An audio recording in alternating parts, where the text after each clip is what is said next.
Bonjour aux élèves du Collège Héritage, bon matin. On va recommencer l'école bientôt, seulement le primaire, donc M. Labrique devrait recommencer avec vous pour ceux et celles qui vont se présenter. Si tu te rappelles, on a vu la manipulation autour de la tête, la taille, les jambes en 8. Ensuite, le dribble, on l'a fait 2 fois. Si tu te rappelles bien, les choses importantes à faire quand tu dribbles, donc c'est d'y aller doucement au début, de garder le ballon le plus bas possible et être en contrôle. Si tu n'es pas en contrôle, si tu es trop haut et que tu y vas trop rapidement, c'est là que le ballon va aller un petit peu n'importe où, donc tu ne seras pas capable de bien le contrôler. Il n'y a pas de défenseur en avant de toi. Quand il va y avoir une personne en avant de toi, c'est sûr que la difficulté va augmenter, donc le stress, les mains de la personne, d'autres personnes qui vont jouer autour de toi. Donc, meilleur tu vas être au niveau de la pratique à la maison seule, plus tu vas être à l'aise quand on va être en situation de jeu. Que ce soit 1 contre 1, 2 contre 2, 3 contre 3, 4 contre 4 et ensuite 5 contre 5 pour arriver sur un grand terrain. Donc, si tu te rappelles le dribble, on avait demandé de dribbler sur place. Tu éloignes un petit peu le ballon de tes pieds pour aller, garde ton dos droit et tu pousses vers le sol. C'est une flexion, une extension. Si tu es capable de lever la tête, lève la tête. Ensuite, change de main pour être à l'aise de l'autre main aussi. Pratique-toi. Plus tu pratiques, meilleur tu es. Change de main, change de main, change de main. Là, on va aller sur le côté. Je vous l'avais montré. Une espèce de L. Tu peux le pratiquer encore, hein? Gauche, droite, en arrière, en avant. Change de main. Lève la tête un petit peu si tu es à l'aise. Fixe un petit point en avant sans nécessairement lever la tête trop haut. C'est des choses à pratiquer. Je t'avais montré aussi de le faire entre les jambes. Tu peux le faire de l'autre côté. En arrière. En arrière. En arrière. Tu peux le faire également comme ça, comme j'ai montré tout à l'heure. Pratique différentes choses. Plus tu vas pratiquer différents mouvements, quand tu vas arriver en situation de jeu, tu vas en faire automatiquement parce que tu vas l'avoir pratiqué beaucoup. Donc, plus tu en fais, plus tu pratiques, meilleur tu vas être. Ce matin, j'ai un accessoire, bon, c'est le meilleur que j'avais, c'est celui à mon garçon. Donc, je vais te montrer le lay-up. Le lay-up, c'est un mouvement qui est super important au basket parce qu'il te permet de faire un lancer en mouvement. Donc, tu n'as pas besoin d'arrêter et de lancer. Tu fais ton mouvement de lay-up et ça te permet de lancer au panier. L'avantage, c'est que si tu as un avantage sur ton défenseur, ben, il ne pourra pas t'arrêter pendant ton mouvement de lay-up. Il ne doit avoir aucun contact pendant le mouvement de lay-up. Donc, je vais le faire pour les gauchers, je vais le faire pour les droitiers, puis je vais commencer sans ballon. Je sais que ça fait bizarre un peu de faire ça tout seul dans ton salon ou dehors, mais tu fais semblant que c'est une belle marche et qu'elle est distinguée et différente des autres. Donc, je dépose le ballon. Il faut que tu comprennes que le lay-up, c'est 3 pas, mais le dernier pas, c'est un saut. Donc, je vais le faire de la droite, je vais le faire de la gauche ensuite. Regarde mes jambes. Droite, gauche, et c'est le hop. Quand je dis hop, c'est parce que tu dois sauter. Donc, droite, gauche, hop.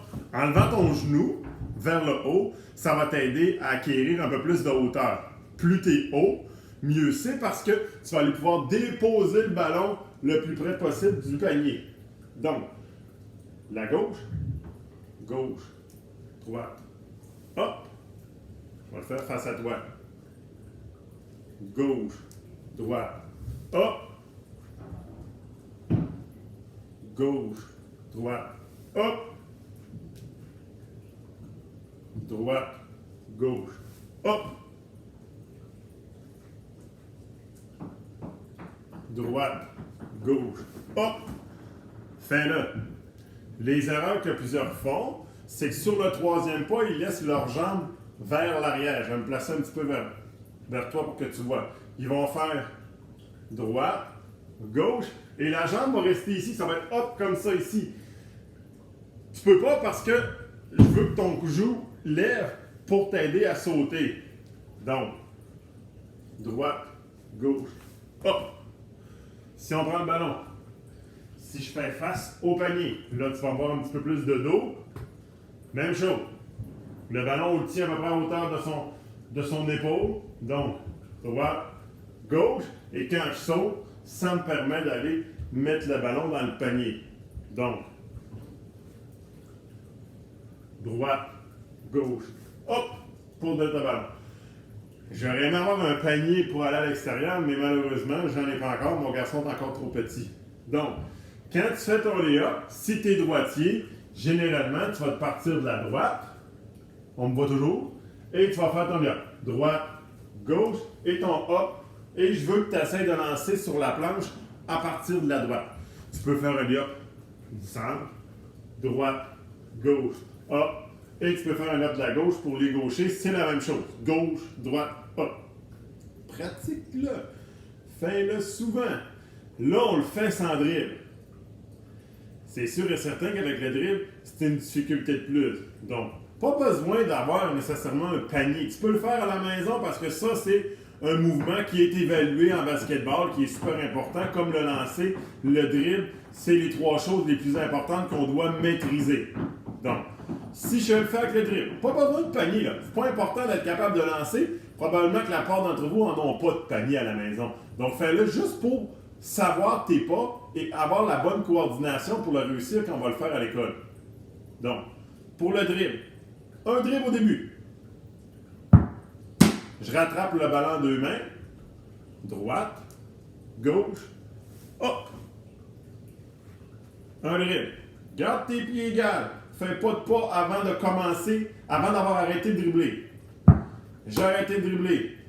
Gauche, droite, hop.